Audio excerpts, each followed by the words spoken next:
Allen & Company wishes OOIDA and all members a safe, healthy, and joyous holiday season.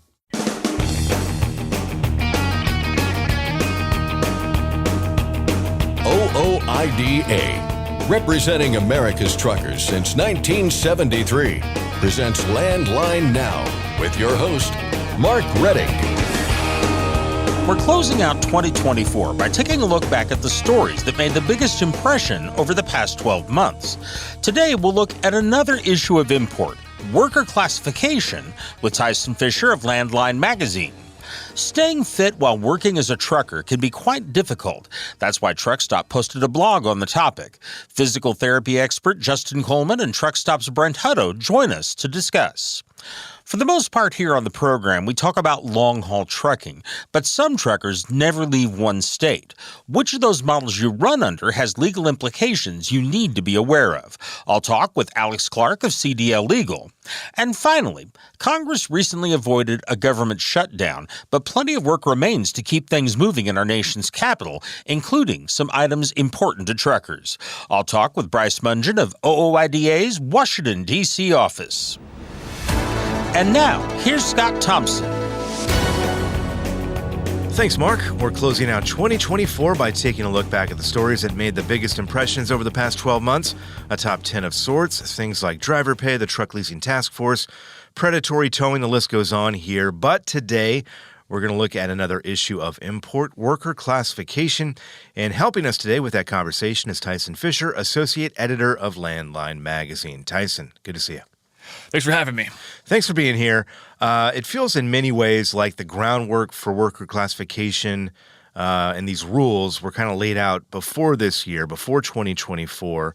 And this was a year that the issue took center stage in courts across the U.S. We've got a couple fronts we're talking about here. And I suppose we could start with the federal level and the Department of Labor's worker classification rule that did take effect earlier this year, right? Yeah, I think it's at the very beginning of the year, like January. So what had happened was the Department of Labor, they kind of overrode a previous Department of Labor guidance in terms of how do we define independent contractor? How do we determine whether or not someone's an independent contractor? And so the previous rule was established in 2021, and that rule was a 5-factor test. It was a 5-factor test, but 2 of the factors, which were opportunity for profit or loss and the company's degree of control over the work, those 2 factors would determine the outcome of that question of who's an independent contractor. The other 3 factors in that case were just if those two core factors could not be determinative, then you can look at the other 3. But for the most part, if you can answer it with those 2 core factors, you're an independent contractor. It was pretty concrete because those were it's pretty easy to follow that way. What the 2024 rule 2024 rule does is it takes a 6-factor test. So it takes the 5 factors from 2021, it adds 1, but in this case, no one factor is more determinative than the other. So no one factor has more weight than the other. You look at the totality of factors and you kind of make a determination that way. There's a lot of issues with that. Some people liked it, some people don't. I think the biggest issue was its ambiguity. And so with the 2021 rule, 2 factors, core factors that you could determine independent contractor. Pretty easy, right? Yeah. This one is, again, it's 6 factors, and you look at the totality of it. It can go either way. It's very ambiguous. And so because of that, a bunch of lawsuits were filed. I know that there's at least 3, if not 4 or 5, and 2 of those were filed by trucking companies because, again, the independent contractor model is very important to the industry. Yeah, and I guess the good news here is, if there is any good news, is that this did avoid the ABC test, the highly restrictive ABC test. It didn't establish California's AB5 on the federal level. So I suppose if you're looking for a silver lining, that might be it. We should also mention that part of this conversation, or a big part of the conversation that has been about Julie Su, the acting Department of Labor Secretary, really the central figure in this federal discussion. She had a hand, of course, in California's AB5 law as well, has a hand in this. Looking forward, or moving forward here, though, under the Trump administration, there's I would say, a pretty good chance that all of this kind of gets washed away, right? Yeah, well, I mean, the 2024 rule overrides Trump's 2021 rule. Yeah, right. So, I mean, it would seem, likely, at least possible that when he gets back into office next year, he's going to reinstate the rule that he put in place just a few years ago.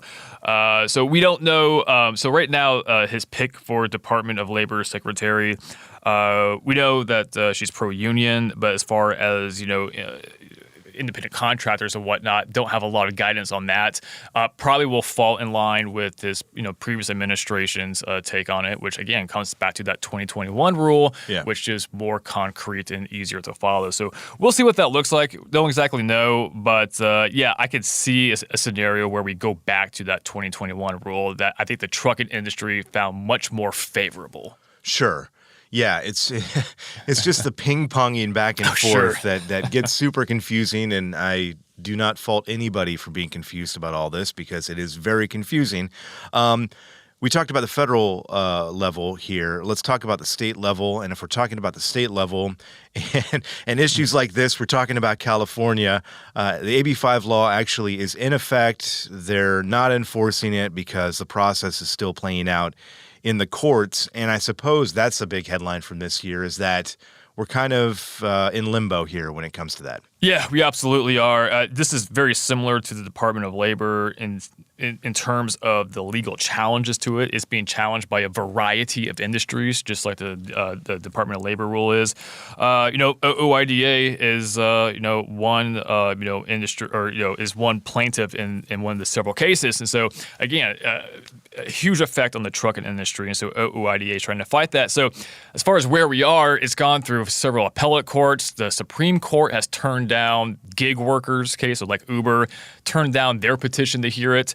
That doesn't necessarily affect OOIDA's case because the gig workers were saying, well, the exceptions to other industries is unfair.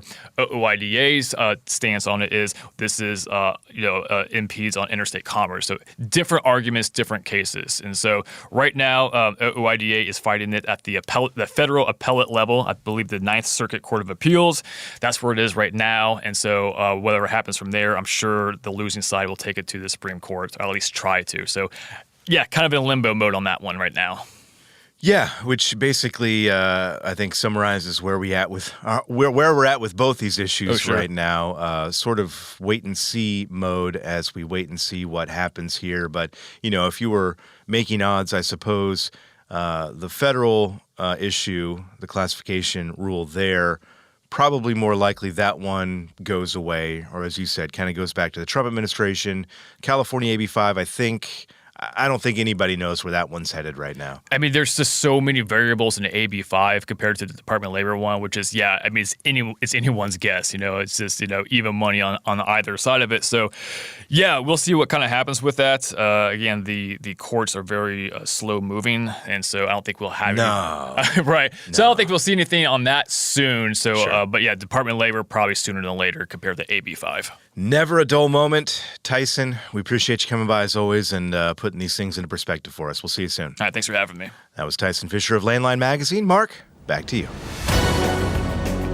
Thanks, Scott.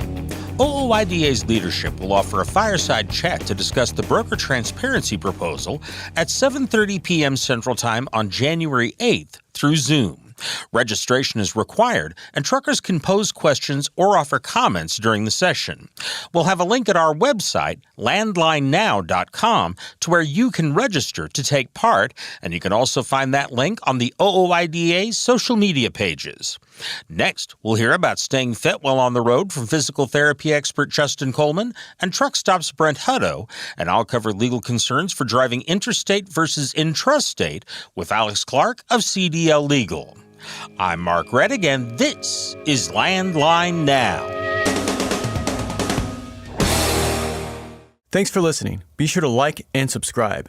If you want more content, go to landline.media to get updated news, information, and archived editions of our show. Once again, that's landline.media. Penske owns and operates some of the best-maintained vehicles on the planet. Our used trucks come with a 5-year maintenance report and pre-sale inspection. So if you're in the market for a top-quality pre-owned truck, look no further. Search our inventory today at PenskeUsedTrucks.com. Capital Reman, the leader in remanufactured diesel engines and components, has partnered with OOIDA to offer exclusive member benefits. Visit capitalreman.com today to support America's transportation industry and take advantage of your benefits.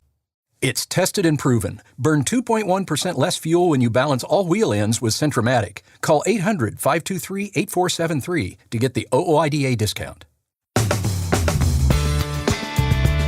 Welcome back to Landline Now. Staying fit while working as a professional truck driver can be quite difficult, and that's why Truckstop recently posted a blog dedicated to simple exercises for staying fit on the road. It was written by Doctor of Physical Therapy Justin Coleman. Before he gives us some tips, Truckstop's Chief Relationship Officer Brent Hutto is going to tell us why a load board, of all things, is posting about health in the first place. Yeah, so if you remember back in the mid-2000s, Bose, which is known as a speaker company, a sound company, came out with this seat that they were advertising for truck drivers, and I was like, Bose, what's Bose got to do with health of the truckers? Well, when you sat in this seat, it took like over 90% of the shake out of the truck, and you had no idea that your eyes were shaking like this the whole time. But it was amazing how much safer and more healthy the truck drivers were when they experienced these seats, because their bodies and their internal organs weren't shaking. Their sympathetic nervous system was responding better to the truck because they weren't, in a shake all the time. So I've been interested in health since that came out. And so we like to do surveys at Truckstop, and getting 1,000 truckers to respond to something at Truckstop is pretty normal. We usually get several thousand to respond to something, but 1,000 is a great feedback because you know that the confidence level of the data is really good. But what was interesting is that the wellness of a trucker, 91% said that they just want to be safe on the road. But 85% of them have said they're concerned about their health and they want to be healthy on the road. And so this is what kind of motivated us to talk to Justin about, hey, what are some of the really cool things that, basic things that anyone could do or could start doing, inside the truck or right outside the truck or at a truck stop, or, maybe there's a gym close to a truck stop or something like that you could do that just kind of get you started, in the idea of this, because the healthier you are, the better your operation is. And just don't forget, another cost of the operation is insurance. The more healthy you are, insurance is not, last time I checked, it's not getting less expensive. So the idea that we're about helping that trucker run their business from operation of the truck to the operation of their overall bodies is important to us. And Justin, we're going to talk about, getting in shape and staying that way, which we know can be a real challenge for a professional truck driver. Before we get into that and get into the basics here, Justin, can you tell us a bit about your background and your work in this area? I know you've got kind of connection to the trucking industry that dates back quite a ways. Yeah. First of all, thanks for having me on here. The biggest thing is I have a doctorate in physical therapy. I have some undergrad degrees in health administration, business management, public health, and my wife actually works for Truckstop. She came to me with this idea. That's a good thing for us. Yeah, right. Came to me with this idea, and my background, like you mentioned, my dad was a truck driver, long haul truck driver. He has over 3 million miles under his belt. He got his CDL in 1976 and still has it today at 73 years old. Wow. He's retired, but he has a dump truck that he bought that he still runs back and forth and does odd jobs here and there. He also has a 150-acre farm. So when she brought this to me, I was like, you know what? I remember growing up, my dad being on the road forever, coming home, sleeping for 1 or 2 hours, and then going back out and working on the farm until dusk, and then coming back and doing it every single day. From what I was talking to my wife about, just having a few exercises you can do every single day, because it's not about going to the gym and working out for 8 hours and then doing nothing for the next 2 or 3 weeks. It's about consistency. It's a little bit every single day that actually makes a difference. It's not a sprint, it's a marathon. And the people who literally move our country, they need to be as healthy as anybody does. They're on the road nonstop. They don't have the time that they need. They don't feel they have the time they need. And after being on the road for 11 hours, you're exhausted. Last thing you want to do is go do some exercises. But if you have a little few things that you can do here and there at your truck stop, it gives you more energy. The more you do, the more energy you get. And like I've said before, the human body is the only machine that gets better with use. So having a few things here and there kind of helps you out while you're on the road, gets you more energy, so that when you do get back home and you have to go back to do something else, what you love, like my dad farming, or be with your family or whoever else, you have that energy to do that. So that's why I kind of wrote this. Hey, Justin, that's a great quote, man. Say that again about the human body. It's the only machine that gets better with use. Oh, man, that's a great quote, Scott. How about that? Yeah. And it's true. the catch there is that, as you kind of point out, and both of you did here, it can be a real challenge, right? For folks who are on the road. You mentioned, you're putting in these long hours, you're sitting for a long time. By the time, your hours are up and you go to rest, that's what you want to do. You want to rest, right? So kind of, fighting back against that urge to do that and putting in a little bit of time. You talk about a little bit of time, Justin. It can be just a little bit of time, right? I mean, we're talking 30 minutes a day? Is that kind of the recommendation there? What do you recommend people do and commit to in terms of staying healthy and getting that way? Well, first of all, and I tell all my patients this, your primary care physician knows more about you than I do. So, I mean, even if it's a patient that I have, I see him for 45 minutes to an hour. Make sure that any exercise you do, you talk to your physician about it. Now, there's very few physicians that are not going to say, yeah, go ahead and do this. But the exercise I had push-ups. Everybody knows how to do a push-up. I had some variations of that push-up that can help you. Push-ups help you with your upper body strength, your core, just doing them. Crunches I had in there, squats, just air squats, then wall sits. Just simple things you can do anywhere you're at. You don't have to have any equipment to do them. But the benefit of those and doing those every day or every other day throughout time is just immense. I mean, increases your strength, increases your energy, increases your core strength, which, as you know, driving down the road, one thing that a lot of people do is slouch forward while they're driving because they're exhausted. Increasing core strength helps you with that. Just moving around helps you with your energy. And then, as you said at the very beginning of this, upwards of 80% of people are focused on their health while they're on the road. So then the nutrition side of it, when you get to the truck stop, you're not going out there and grabbing a ho-ho or a honey bun or whatever else. You're getting something that actually fuels your body and then doing these exercises. And it's kind of a cascade effect from one thing to the next. So can I have the occasional ho-ho or Twinkie? And that's what I tell my patients that too. I'm like, listen, you don't have to change everything you're doing right now. Just eat less of what you're already eating. Start with that. Like if you want a bag of chips, just get a little bowl of chips instead of the entire bag. That's it. It's not a drastic change at first, because as you do that and as you feel better, you'll start making better decisions because of how you feel. Yeah. And Brent, I mean, I know you talk to folks out there. That's the intimidating thing, the frustrating thing, right? You talk about the survey, you talk about intentions, you talk about 85% of people out there wanting to lead a healthier lifestyle. Following through with that is a lot more difficult, obviously, and maintaining that. In the conversations you have with folks out there, I mean, that's a recurring theme among a lot of folks, right? It's getting that motivation to actually follow through. When you talk to people, what do they tell you about the challenges they're facing out there? Yeah, sure. I mean, other than the business challenges in the marketplace, I mean, everybody wants to feel like they're as healthy as they can be. And I think that the big thing is that no matter what position you're in, if you have a weight issue or you have another issue, I think, to Justin's point, I think it's just getting started, taking that first step. And my suggestion for people when they start to work out, because we all like to think, oh, well, I'm still in high school, so I'm going to go crazy that first time out. And then they get super sore and then they go, I don't want to do this anymore. Usually, here's what it takes. And Justin, back me up on this if there's a new way of doing it. Usually it takes about 14 days. If you can do something like from a health standpoint, whether it's eating, start it and say right up on the dash or somewhere in your cab, I'm going to do this for 14 days. I'm going to eat this way for 14 days. I'm going to exercise this way for 14 days. And you can make, improvements on that exercise, or you can do more dramatic things that you're eating. But if you'll put something down on a goal sheet, get a piece of paper, put it on a goal sheet and stick it somewhere and say, I'm going to commit to it for 14 days. You'd be surprised how habits can be developed, because I'm 57 years old and I can tell you time fights against you, and your metabolism fights against you. So you've got to stick to that plan. And I don't even like to talk about like dieting. I'll just talk about it's a way of eating. It's just a style of eating that you're going to stick to that as we get older is more healthy for us. But usually that 14 days is what does it, creates that habit. Justin, I'd love to get your opinion on that.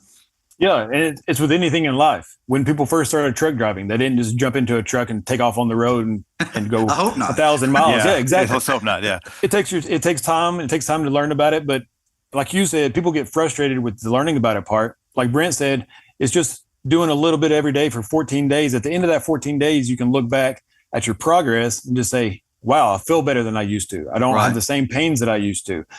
Maybe I've lost a pound or two. I mean, pound or two in 14 days is a good start. You're not trying to lose 20 pounds in 14 days. Right. And you don't want to. You don't want to do that. Yeah. Yeah. And you don't want to. Yeah. No. You're trying to do a healthy. Probably not healthy. Maintain it. Yeah. Exactly. So it's just getting started and doing a little bit every day. And like you said, 30 minutes a day, that's it. I mean, and it doesn't have to be 30 minutes straight. To begin with, just 15 minutes in the morning, 15 minutes at lunch, and then when you go to bed at night, just rest and see how you feel the next day. Justin, you talk about, first steps and taking those first steps. And the 14 days, I think, is a pretty good time frame to kind of keep in mind. And if you can do 14 days at a time, extend that onward and onward, you're talking about developing those habits over a long period of time, and you do see the results. For someone listening to this who may feel motivated by what we're talking about here, and they think, hey, you know what, I'm going to start today. I'm going to get on the right track here.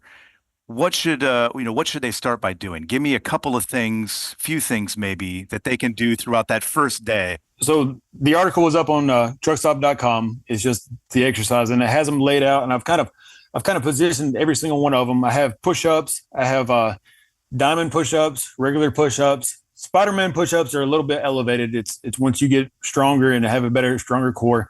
But the other thing I want people to understand is there are people out there that have not been able to do a push-up in a very long time. And there's no problem with that. You've got to start somewhere. Yeah. You can start doing push-ups on the side of your truck, just leaning against your truck and pushing them back from your truck. Or you can do a push-up with your knees on the ground. Yeah. Everybody has a starting point. You've got to start somewhere. And then after that, I put in core strengthening. The one thing I put in was crunches, because not everybody can do a sit-up, but everybody can kind of do a crunch, just pulling yourself forward. But it's how you do it that matters more than just doing the motion. And it's strengthening the core muscles is not just about your abdominals. It's your transverse abdominis muscles, and it's pulling your belly button in toward your spine and then leaning forward and crunching and breathing out as you come forward. Strengthening that. You do 5 or 10 of those, you'll feel where it's hitting. You'll feel where it's working. And if you do 5 or 10 of them and the next day you're a little sore, that's okay. If you're very sore the next day, back off the next time. Do 5 instead of 10. And then work your way up until you get to the point where you're not sore. You're talking about the 14 days. I made it a goal of mine a while back to do 100 push-ups every morning and 50 sit-ups. When I first started, I couldn't get 25 push-ups done without completely failing. I mean, falling flat on my face. And then I'd wait for a minute and I'd do them again. And now it's not a problem. But it took a long time to get there. I've been working out since I was 13 years old, and I'm 44 years old now. So, I mean, I've been doing it for a while. I used to do competitive weightlifting and everything else. It's just a little bit. The other thing I put, because back pain seems to be a big problem for a lot of truck drivers, is Supermans. And I love Supermans, Justin. I love them. Superman works your glutes, works your entire posterior chain, which is your entire back from head to toe. And all it is you can even do it in your bunk. Just lay down flat on your stomach, lift your hands above your head and your feet up at the same time and contract those muscles. My patients, whenever I have them do stuff like this, they're like, well, I can't do the full motion. Like, you don't have to. Just try it, and you're still getting those muscles to contract and do what you want to. And sooner or later, you'll notice after the 14 days, you'll notice things are starting to be easier and you can do the entire motion. So the core with the crunches and the Supermans, the biggest thing is to get the biggest muscles, because you get the biggest bang for your buck while you're doing it. So the next is legs, and everybody can do an air squat. You don't have to squat all the way down to your ankles. It's just trying to get parallel. And if you can't do that, then just do step ups. Go to a step up, step down, step up, step down. You're still working your quads, your hamstrings, the big muscles that burn the most calories. It's the easiest time. I mean, do that for 30 minutes a day, check off, I've done this many reps. And after the 14 days, you'll be like, man, I started out at 5 reps of each. Now I'm doing 15 reps of each. I can see the progress and I feel better. It's just that simple. It seems daunting because you can read article after article talking about you have to eat this perfectly. You have to do this perfectly. You have to do this exercise. It's just getting started. Once you get in that mindset, after that 14 days in that mindset and you keep going, everything else will come to you. Our thanks to Justin Coleman and Brent Hutto. You can check out the exercise guide for yourself at truckstop.com, or to save you a few clicks, we've got a link at landlinenow.com as well. Next up, a break, then more shows, so stay tuned. We're back right after this. Running on ultra-low sulfur diesel? Stay protected this winter with Howe's Diesel Treat and Diesel Lifeline. Steer clear of gel and ice with North America's #1 trusted brand. Find Howe's products nationwide at select retailers, auto parts stores, truck stops, and on Amazon.com. When it's time to overhaul your truck engine, help protect it by insisting on a genuine Vibertech TVD crankshaft damper. Heavy duty, absolute premium quality, and they're made right here in the USA. Find a dealer at vibertechtvd.com. Truckdown.com. Whenever you have a breakdown, you need Truckdown.com. 24/7 access to 40,000 verified heavy-duty repair vendors nationwide. Vendor choice. Owner-operators rejoice. Truckdown.com. Landline Now, welcome back. For the most part here on our program, we talk about long-haul trucking, with many of you listening operating across large regions of the country or even coast to coast. But some truckers operate on a much smaller piece of geography, and some of those may never leave one state. Which of those models you run under has legal implications that you need to be aware of? To get an idea of what some of those considerations are, I talked recently with Alex Clark of CDL Legal. What is the definition of interstate and intrastate, especially in terms of enforcement? Okay, as far as interstate, the simple definition of that is either crossing country borders or state borders. If you're going from one state to another and then on a regular basis, you're interstate, and you have to have interstate authority, which can be a little different than intrastate. Now, the interesting part of this is we don't work with tons of intrastate people. So this was kind of fun for me to do some research on. Intrastate, you think, okay, I pick up a load in, San Diego, and I drive it to San Francisco. Boom, I'm an intrastate guy. Except in the case where the package may have started in Texas. So if an interstate carrier takes you all the way up to here, but they're not going to go to San Francisco or whatever, you have to know that is a interstate commerce package. And if you get stopped and you're just intrastate, then you're going to get written up for it. Why is it important for people to understand which category they fall under? Well, because there's different authorities that they need. You still need a DOT. Most even intrastate needs a DOT number. They also need like the MC number, but they need it specifically through the state, if that's all they're doing. And each state is a little different. I couldn't begin to tell you which state requires a DOT and which doesn't. Didn't get that far in my research, but that's part of it. There's also different insurance requirements for this. There are certain things that they're actually not under the federal regulations. Now, having said that, what I read is that most states pretty much mirror the federal regulations plus add things of their own, if that makes sense. Mm-hmm. And that's one of the reasons why you need to know. One of the things, having done some research on this now, is you need to talk with people if you're entering this market, the intrastate. There's tons of people that work with interstate authorities trying to help companies. It seems more limited on the intrastate side. It's also cheaper to get started too, but there are companies that can help you, and ours isn't one of them.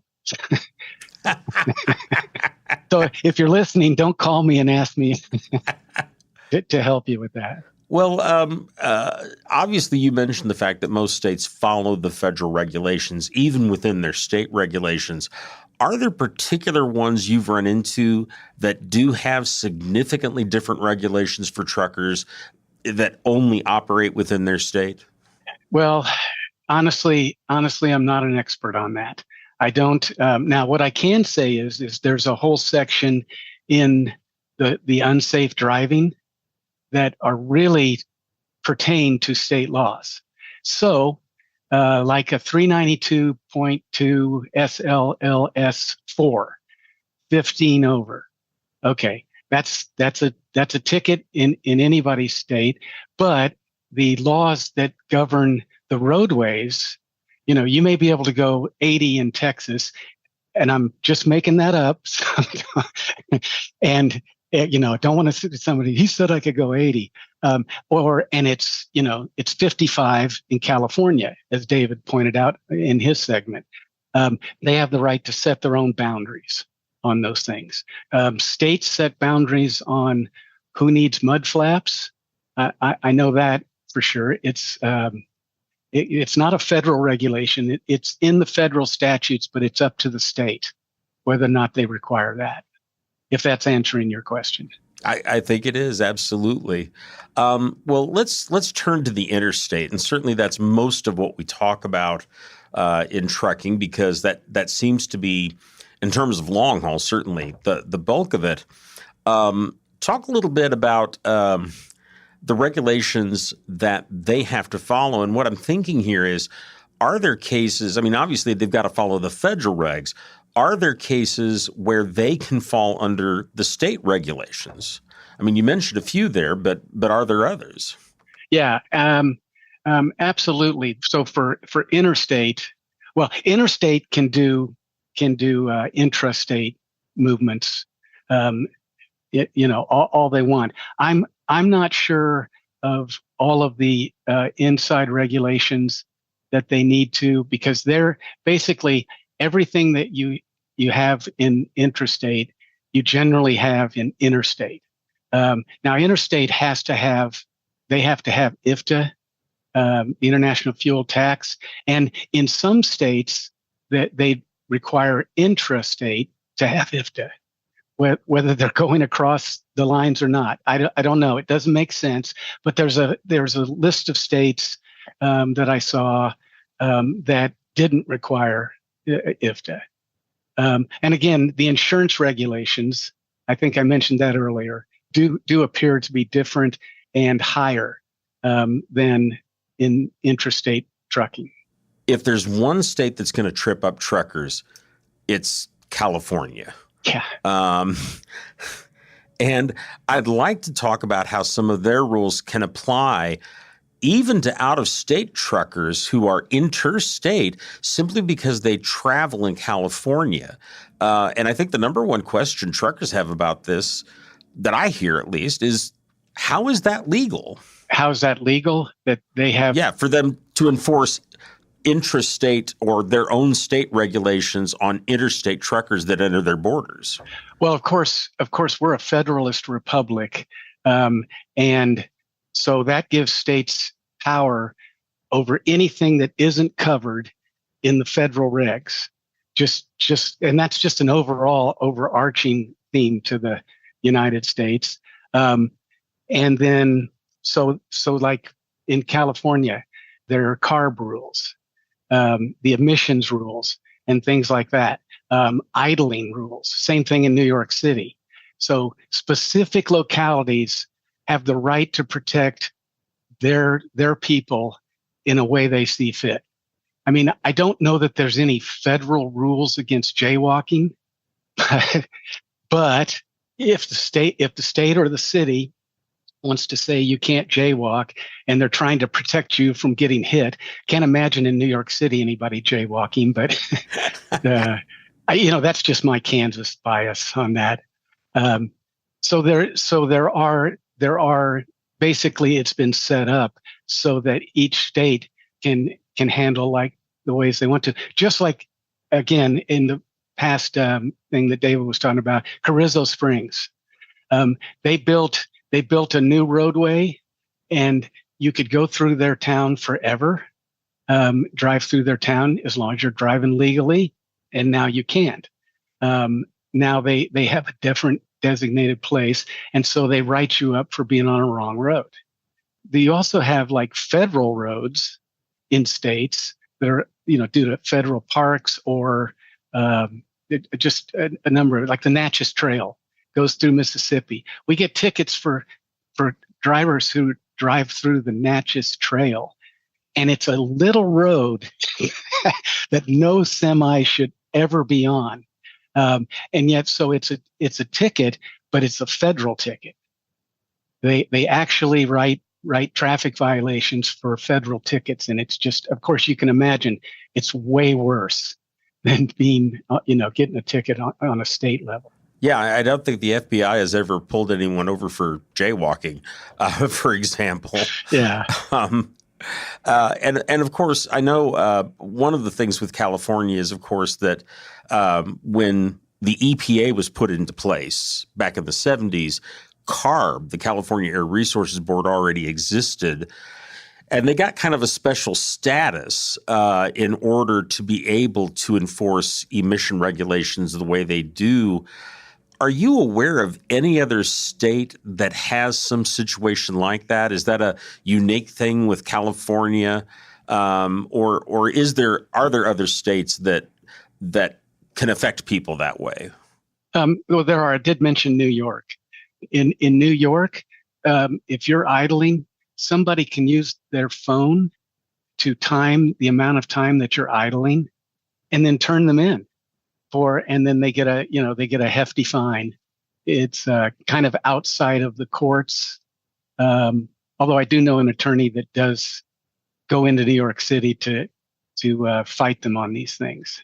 Yeah, and I think one of the things with California is, of course, is it's one thing to give someone a ticket for an activity, but in this case, they're actually requiring that your equipment, something that's very much a permanent thing, even that equipment that is run out of state, or even your behavior out of state, gets in a sense regulated by California. And that's the kind of thing I'm thinking of is can they affect you as you then travel outside that state? Yeah, you don't see a lot of states doing that.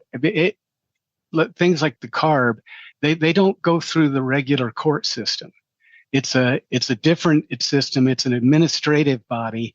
And so technically, as far as I know, and as far as I've ever seen, they don't report to CIDLS because very few other states have this. And so it's not a reciprocal thing. When you make up your own violations, then they really have to stay on that state level. It's just those are one of those you talked about in the other segment. It's a money making deal. They make money off of people from Texas coming through. They're like, what? Yeah. Well, very cool. That's all the questions I have, Alex. Thank you very much for the information. All right. Appreciate the opportunity. I've been talking with Alex Clark of CDL Legal, a legal services provider for the trucking industry, about the differences between interstate and intrastate in terms of legal issues. You can learn more by calling CDL Legal at 913-738-4836 or by going to their website, cdllegal.com. Again, that phone number is 913-738-4836 or go to cdllegal.com online. You can also get help with some basic compliance issues by calling the compliance department here at OOIDA. That includes trucking regulations, some basic enforcement information, giving lease contracts a business review, and more. You can reach them at our main number here at OOIDA, 816-229-5791. Again, that's 816-229-5791. And you can find all that information on our website, landlinenow.com. Just click on the photo or headline at the top of the page. That's where you'll find all the website links, email addresses, and phone numbers that we mention here on the show. Again, you'll find that at our website, landlinenow.com. We'll be back in just a moment with more. I'm Mark Reddick, and this is Landline Now. Are you tired of the IRS following you around like a dark cloud? Call 888-557-4020 and get your life back. At Truckstop, we built a better load board for carriers like you. Sign up today and access over 600,000 loads on the most trusted online load board. Learn why the best in the business rely on Truckstop to make more money and start driving your profit today. Since you started, what you've loved about trucking is the freedom. Heading out on your favorite route, a good driving song, and thinking about truck insurance. Well, maybe not that last one, That's why we're here. At OOIDA, we have a full range of truck insurance products, expert advice, and great customer service, helping you get the right coverage for your operation. Go to OOIDA.com because your job is to drive. Our job is to help with everything else. Landline Now, welcome back. Congress recently took action to avoid a government shutdown. And while the immediate crisis was avoided, plenty of work remains to keep things moving in order in our nation's capital. Here to discuss what's ahead is Bryce Mungen of OOIDA's Washington, D.C. office. Bryce, how you doing? Mark, I'm good. How about yourself? Very well, and Happy New Year. Yes, to you. Same to you, too. Well, Congress is back in session Friday. What is the number one item on their agenda? What is the first thing that they either want to or have to get done? So the first thing that they have to get done is electing a Speaker of the House. That's something that basically is written into the Constitution. It's something that's part of all their procedures.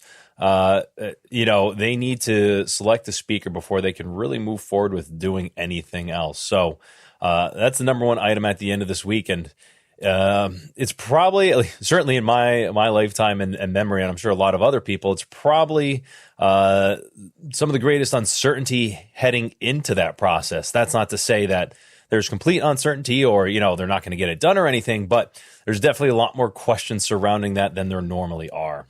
Well, talk a little bit about some of these problems they have to overcome. Uncertainty in that position is probably not a good thing for anyone. What's going on there? Yeah, I mean, one of the biggest issues, challenges, or just kind of the reality is that the Republicans' majority in the House is very narrow.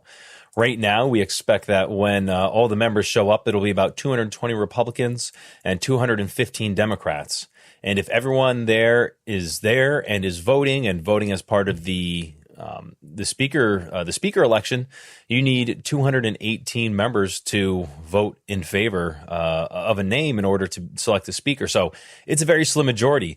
Really, kind of, certainly it's Republicans in this position right now, but no matter which party it is, or kind of who it is or what time it is, anytime you're dealing with that thin of a majority, you're giving almost a veto power to anyone in the House. So the challenge is going to be wrangling up and wrapping up all of those votes in order to select a speaker with a majority of the members there. Well, Mike Johnson is the current speaker. He's a Republican. The Republicans are maintaining control, although, as you said, it's a narrow majority. Is he likely to be the next speaker again, or is something else happening or likely to happen? It's frankly really difficult to say. I would say from my vantage point right now, it seems like he is the most likely. He holds, as you said, the position right now. And if they were to try and select the new speaker, you'd really be maybe not completely from scratch, but really starting over. So I would say he is the favorite. I think also, too, kind of when members are in the chamber ready to vote and they start casting votes, that's when the reality sets in. So we'll see how that, that's all we can really do at this point is see how it turns out. We have heard at least one or two members from the Republican conference express some concerns, but again, there's no telling exactly how those members may have some of their own concerns addressed or what might go on behind the scenes. I think with incoming President Trump set to be sworn in later this month, I would think that they would want to avoid a long, drawn-out fight that impairs their ability to move forward with their agenda and the agenda that he was elected on. This is kind of unusual historically, too, isn't it? Because typically the party pretty much has a preset person as speaker, very often determined by seniority or some other factor, and the whole party just votes for them. How unusual is it, the situation that we find ourselves in? Yeah, again, from my own vantage point, I can't say with absolute certainty, but at least with what happened with former Speaker McCarthy when he was challenged and the way that current Speaker Mike Johnson came into power, that shows you how unusual it is for these sorts of challenges and for the speaker elections to play out as they do. So certainly it's very unusual within recent history. So that is why I'm a little bit hesitant to speak too confidently about what might happen. But I think it is fair to say that Speaker Johnson is the favorite right now, and there's certainly a way, especially with incoming President Trump, if he throws his weight behind that, I think there's a really good chance that he's able to lock that up. Well, one of the next things on Congress's agenda is another funding deadline. On December 20th, Congress kind of continued the current funding levels, kicked the can down the road, but they did avoid a government shutdown. What's the new deadline? Yes, so the new deadline that they'll have to contend with is March 14th. So, a little over 2 months away at this point. So, again, given the slim majority that Republicans have, and anyone who's working with that type of majority, they're going to have to figure out how they're going to get the votes all rounded up to keep the government funded. And in all likelihood, they need to find a solution to fund the government, kind of figure out a final solution for the funding the government through the end of this fiscal year. What sort of things did they have to do back on December 20th to keep the government open? Because we really were looking like we were going to have a government shutdown over some of the disagreements in Congress. What did they have to do to reach some kind of compromise? Really the bare minimum that they have to do with the government funding is figure out how much money do they want to spend on the different discretionary programs that are part of the federal government. So in a sense, it's kind of simple. They just need to figure out what those top line spending numbers are, what's the total amount that Congress is willing to allocate for spending, and then from there figure out how it should be broken up among all the different federal programs. But the challenge is, as Republicans experienced at the end of this last Congress, is there were some defections within their party which make it difficult, if not impossible, to pass it just on their own, and that's even before trying to contend with the Senate. So there's some of these other issues that come into play, some of these other issues that were included and discussed as part of this continuing resolution that included, certain disaster funding for disaster relief, certain agricultural programs. So there's a lot of complicating factors that come up as these discussions move forward. Well, and I know they also included kind of on the transportation front, the cost of rebuilding the Key Bridge, and that's pretty significant, isn't it? Yes, absolutely. That is one thing. That was one of the very few other items that was included in this continuing resolution was a 100% cost share from the federal government, or basically a 100% reimbursement for the federal government to help rebuild or to rebuild the Key Bridge that collapsed in Maryland, in Baltimore. So that was something state lawmakers had been very strongly pushing for. Their representatives and senators at the federal level had been pushing for that. So there is some actual resolution on that issue that was contained in this continuing resolution. One of the things that they did do last time around is the Republicans had wanted to put in a provision to suspend the federal government's debt limit. Yep. They took that out. Yep. But again, at some point, they're going to have to deal with the debt limit. I mean, we keep bumping up against it. Do we know at what point that issue will have to be resolved again? We don't know for sure, and that depends on a lot of different factors and how much money the government takes in when people are paying taxes and things like that. The last time we went through this, Congress initially thought maybe they'd have till August or September to increase the debt limit, but they found that they needed to do it sometime in June. So it really is up in the air. And kind of, in talking about all these things, you can see there's a lot of moving parts before Republicans even get to moving forward with the incoming president's agenda on taxes, immigration, and everything else they want to work on. So it's selecting a speaker, keeping the government open past March 14th, and also figuring out where the debt limit conversation comes into play on all this. So come Friday, we'll at least have some idea how things are going for them and how they might be able to move forward. Certainly there's a lot of work to do, but we'll get a sense of how well they'll be able to work together. Okay. Well, Bryce, we've run out of time, but thank you very much for the information. We sure appreciate it. Yeah, thank you, Mark. I've been talking with Bryce Mungen of OOIDA's Washington, D.C. office.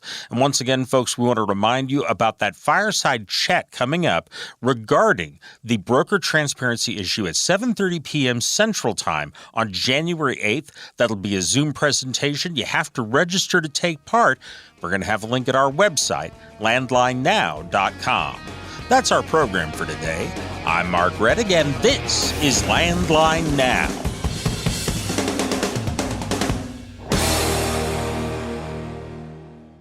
Thanks for listening. Be sure to like and subscribe. If you want more content, go to landline.media to get updated news, information, and archived editions of our show. Once again, that's landline.media. I'm a dad, a son, a husband, wife, I'm a writer, photographer. I farm. I'm a veteran. I love old cars, fishing, My kids. chrome, and I am a professional truck driver. And together, we are OOIDA. OOIDA was founded by truckers to stand up and speak on behalf of truckers. We've done that by combining the individual voices of our members into a single, powerful voice. Protecting your interests, defending your rights. Join us. Make your voice heard. Join OOIDA, the Owner-Operator Independent Drivers Association. Call 1-800-444-5791 or visit OOIDA.com.